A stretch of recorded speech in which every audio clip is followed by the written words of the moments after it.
우리 찬송가 487장입니다. 487장. 어두움 후에 빛이 오며 바람 분 후에 잔잔하고 소나기 후에 햇빛 나며 수고한 후에 쉼이 있네. 487장 찬송입니다. 어두움 후에 빛이 오며 바람 분 후에 잔잔하고 소나기 후에 햇빛 나며 수고한 후에 쉼이 있네. 연약함 후에 강건하며 애통한 후에 위로받고 눈물 난 후에 웃음 있고 씨 뿌린 후에 수수하네. 괴로움 후에 평안 있고 슬퍼한 후에 기쁨 있고 멀어진 후에 가까우며 고독함 후에 친구 있네. 고생한 후에 기쁨 있고 십자가 후에 영광 있고 죽음 온 후에 영생하니 이러한 도가 진리로다.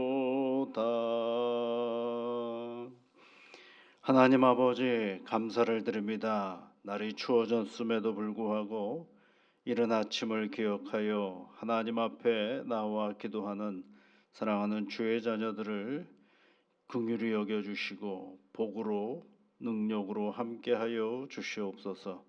존귀하신 우리 구주 예수 그리스도를 따라 오늘도 이 믿음의 길을 걸어가는 주의 자녀들입니다. 우리 하나님께서 길이 되어 주시고 우리 하나님께서 소망이 되어 주셔서 한 걸음 한 걸음 이 믿음의 길을 걸어갈 때마다 하나님으로 인하여 많이 웃는 오늘이 되도록 주께서 이끌어 주시옵소서. 사랑하는 믿음의 가정을 기억하시옵소서. 세상의 여러 가지 일들 앞에서 떨고 무너지는 가정들이 아니라 우리 하나님의 은혜와 복으로 늘 새롭게 기쁨을 누리며 살아가는 귀한 믿음의 가정들이 되어줄 수 있도록 성령 하나님께서 이끌어 주시옵소서. 가족 한 사람 한 사람 모두에게 건강으로 함께하여 주옵시며 그 가정에 귀한 하나님의 사람들이 늘 힘을 얻어 세상을 살아갈 때마다 애쓰고 노력하는 모든 삶의 자리 속에 하나님의 성취의 기쁨과 감사의 열매가 있는 복된 삶의 터전이 되어줄 수 있도록 우리 하나님께서 능력으로 함께하여 주옵소서. 그리하여 하나님, 우리의 가족들 한 사람 먼 사람 모두에게 하나님 안에서 사는 기쁨이 있는 복된 오늘이 되도록 지켜 인도하여 주시옵소서. 예수님 이름으로 기도드립니다. 아멘. 호세아서 5장 말씀입니다. 호세아 5장 1절부터 15절까지 말씀을 보겠습니다. 호세아서 5장 1절부터 15절까지입니다. 제사장들아 이를 들으라. 이스라엘 족속들아 깨달으라. 왕족들아 귀를 기울이라. 너희에게 심판이 있나니 너희가 미스바에 대하여 올무가 되며 다볼 위에 친 그물이 됨이라. 패역자가 사륙주에 깊이 빠졌음에 내가 그들을 다 벌하노라. 에브라임은 내가 알고 이스라엘은 내게 숨기지 못하나니 에브라임아 이제 내가 음행하였고 이스라엘이 더러워졌느니라.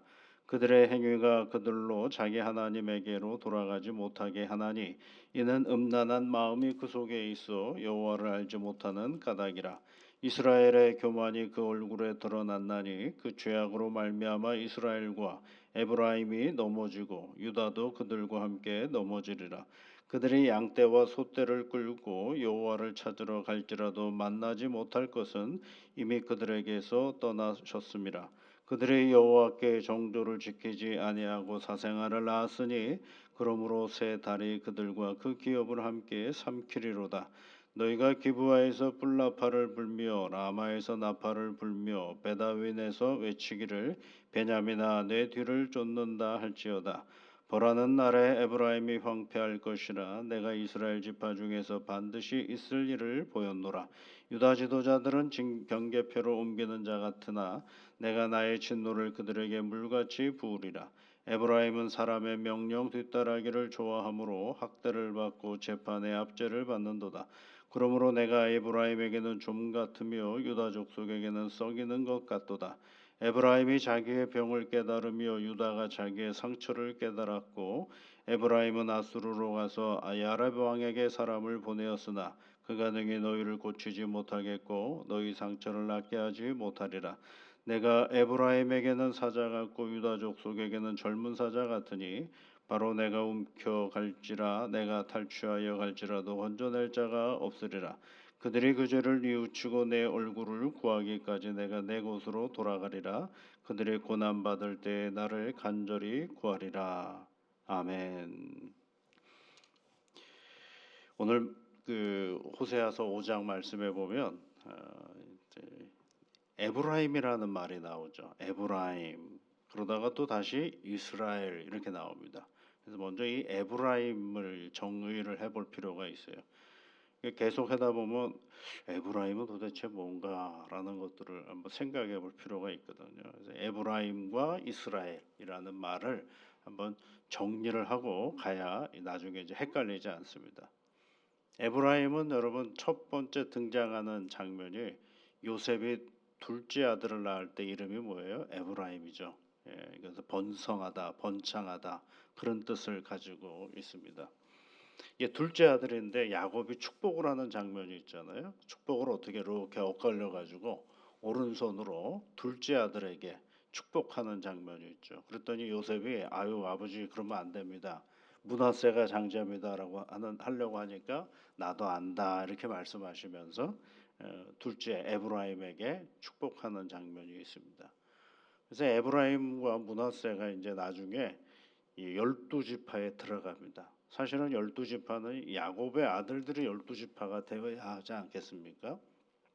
그런데 12아들 중에서 레위가 빠져요. 레위는 왜 빠지냐면 레위는 하나님의 제사장의 역할을 감당하기 때문에 그 지파에서 빠져버리고 또 두 번째 빠지는 사람이 누구냐면 요셉이 빠져요. 요셉이 빠지면서 누가 들어가느냐 하면 므낫세와 요셉의 두 아들이 들어가니까 두 아들이 야곱의 두 아들이 빠지고 요셉의 두 아들이 들어가서 12지파가 되거든요. 그래서 이제 에브라임 지파, 므낫세 지파 이렇게 이제 나오게 되는 것입니다. 그래서 이제 12지파가 됩니다.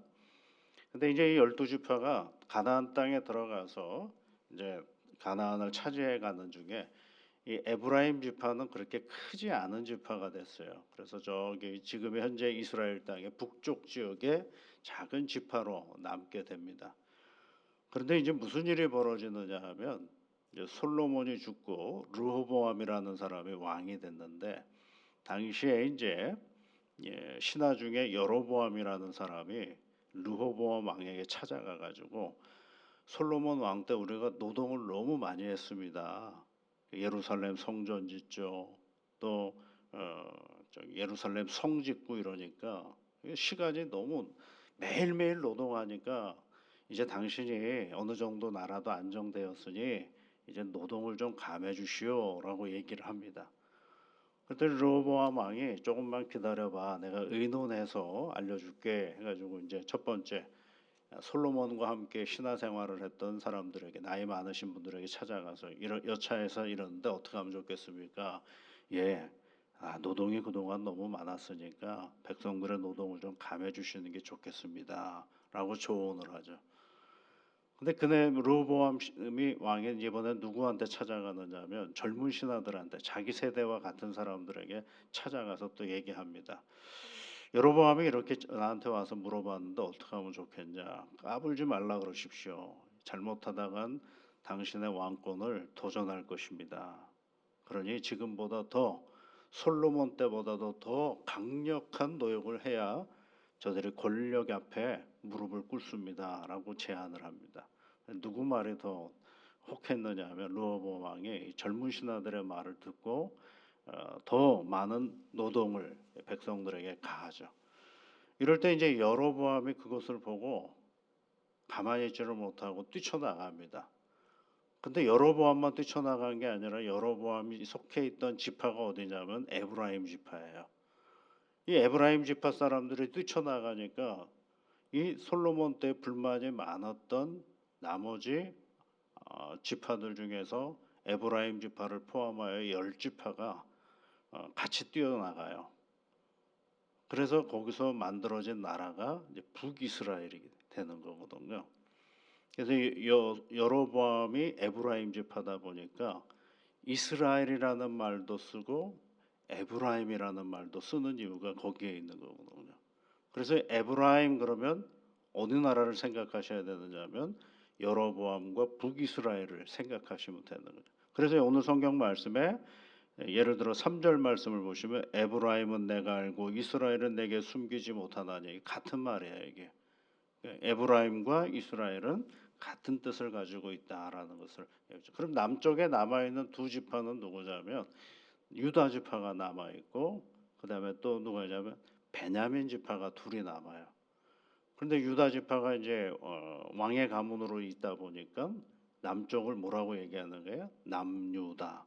북쪽을 북이스라엘 이렇게 또 다른 말로 말하면 에브라임이라고 얘기를 하는 것입니다. 이게 이제 이 성경을 읽으시다가 에브라임이라는 단어가 나오면 이거 북이스라엘을 얘기하는구나라고 이해를 하시면 될 것 같아요. 그래서 여러분 8절 말씀을 보시면 너희가 기브아에서 불나파를 불며 라마에서 나팔을 불며 베다웬에서 외치기를 베냐민아 내 뒤를 쫓는다 할지어다. 이게 무슨 얘기냐? 베냐민 남유다 사람, 남유다 지파잖아요. 그러니까 남유다하고 지금 싸움을 할 수 있는 여건이 됐다. 또는 싸움을 하려고 한다라는 그런 뜻을 가지고 있는 그런 그 은유적인 표현이라고 할 수가 있겠습니다. 하나님께서 이제 이런 북이스라엘에 호세아는 북이스라엘 지역에 가서 하나님의 말씀을 전했던 사람이니까 그가 이제 하는 얘기가 뭐냐면 오늘 1절 말씀에 뭐 제사장들아 들으라 이렇게 이스라엘 족속들아 깨달으라 왕족들아 귀를 기울이라 이렇게 얘기하죠. 제사장 이스라엘 족속 왕족들 이렇게 얘기하고 있죠. 여기서 이스라엘 족속들은 원래 히브리어의 의미는 귀족을 얘기하는 것입니다. 그러니까 제사장들아 이스라엘의 귀족들아 이스라엘의 왕족들아 귀를 기울여라. 그런 말씀은 너희에게 심판이 있을 것이다 라고 얘기를 합니다. 이 귀족과 왕족과 제사장들은 당시에 어떤 역할을 하는 사람이냐 권력자들을 얘기하는 것입니다. 그 권력자들에게 귀를 기울여 들으라라고 말해주고 있는 것입니다. 그러면서 그네들에게 너희들을 다 벌하겠다라고 얘기를 하죠. 다 벌하겠다. 그러면 왜 벌하느냐? 우상을 섬기기 때문에 그렇거든요. 여러분 4절 말씀을 보시면 그네들이 하나님 앞에 돌아오지 않는 이유가 뭐냐면 그들의 행위가 그들로 자기 하나님에게로 돌아가지 못하게 한다. 이렇게 돼 있는 그들의 행위라고 그러죠. 그러면 그들은 무슨 행위를 했길래 하나님께 돌아가지 않느냐? 6절로 내려가 보시면 양떼와 소떼를 끌고 여호와를 찾으러 갈지라도 그러겠죠. 그들의 행위가 뭐예요? 양떼와 소떼를 가지고 여호와를 찾으러 갑니다라는 이게 다른 말로 말하면 하나님 앞에 온갖 재물을 다 들여서 드리는 제사를 얘기하는 거거든요. 그러니까 그 제사를 하나님 앞에 드리는데 그것이 그들에게 하나님께 돌아가지 못하는 꼴이 돼버리고 말았다라는 얘기입니다. 잘하려고 하나님 앞에 재물을 드렸는데 그것이 뭐 하는 거예요? 오히려 그 행위가 하나님께로 돌아가는 길을 막고 있다라는 것을 이야기해 주고 있는 것입니다. 여러분, 이상하지 않습니까? 내가 하나님 앞에 잘하려고 양떼를 가지고 가고 소떼를 가지고 가서 하나님 내가 이렇게 잘합니다라고 온갖 풍성한 제사를 드리면 그거 잘하는 건 아닌가요? 그런데 호세아는 그렇게 얘기하는 거예요. 그 행위가 너로 하여금 하나님께로 돌아가는 것을 막고 있다라는 얘기를 해주고 있는 것입니다. 이상하지 않습니까? 너무 잘하려고 하는데 하나님 앞에 너무 잘하려 얼마나 열심히 해요.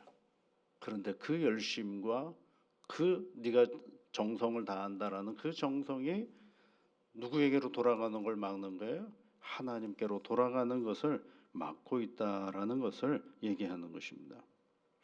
그걸 오늘날 우리의 신앙의 행위도 마찬가지로 예배도 잘 드리고 더 열심히 드리고 그리고 열심히 교회를 잘 섬기는데 그 말은 다른 말로 말하면 그것이 오히려 하나님을 믿는다라고 말하기가 어려운 행위가 될 수 있다라는 것을 얘기해 주고 있는 것과 다름이 없어요. 그러면 왜 호세아는 이렇게 얘기를 하느냐? 드러난 그 제사와 그 행위가 우리의 신앙의 본질이 아니라 앞서 4장에서 무슨 얘기를 했어요? 누구를 알아라 그랬어요? 하나님을 알아가야 된다라고 얘기를 하고 있죠. 진실도 없고 인애도 없고 하나님을 아는 지식이 없다라고 비판했던 호세아 얘기를 통해서 보면 우리가 겉으로 드러난 어떤 신앙의 행위의 본질이 무엇인지를 이 호세아는 계속 말해주고 있는 것입니다. 그래서 여러분 시편 51편에도 그런 얘기 있죠. 하나님이 우리에게 구하는 제사가 뭐냐? 다윗이 그렇게 얘기를 해요. 상한 심령이라 그러죠. 하나님이 우리에게 진짜 원하는 제사가 뭐냐? 회칠한 무덤처럼 괜찮아가 아니라 무너져 버리고 아프고 힘든 나를 누구에게로 가까이 가는 거예요? 하나님께로 나아가는 것이 이게 참된 제사다라는 것입니다. 하나님이여 상하고 통회하는 마음을 주께서 멸시하지 아니하시나이다 이런 표현을 하고 있어요. 그걸 온전히 받아주신다라는 말씀을 해주고 있는 거죠. 말라기에 가보면요 그런 표현도 있어요. 아주 무서운 표현이에요.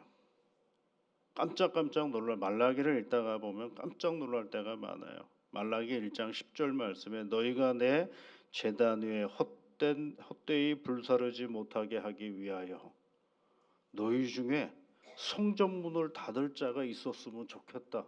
이렇게 하나님이 말씀하셔요. 무섭지 않습니까, 여러분?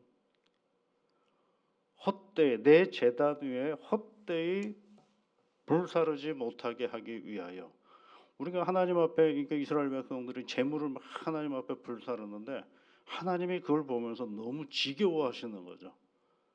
그러면서 차라리 너희 중에 이 성전문을 좀 닫을 자가 있었으면 좋겠다라고 하나님이 말씀하시는 거죠. 무슨 얘기를 하시려고 하는 걸 정말 성전문을 닫기를 원하시는 걸까요? 그렇지는 않겠죠. 드러나는 것과 그가 가지고 있는 마음의 자리가 일치해야 되는데 그러지 못하는 하나님의 백성들의 모습을 보면서 탄식하시는 하나님의 모습을 보게 되는 것입니다. 여러분 오늘 성경 말씀 4절을 잘 보셔야 됩니다. 그들의 행위가 그들로 자기 하나님에게로 돌아가지 못하게 하나니 그렇죠. 오늘 우리가 하는 행위가 우리가 하나님의 이름으로 행하는 모든 일들이 혹시 하나님으로부터 돌아가지 못하게 하는 행위로 있지는 않는가? 누가 알아요? 내가 알죠. 그러니 오늘 우리가 다시 점검해야 될 것은 뭐예요?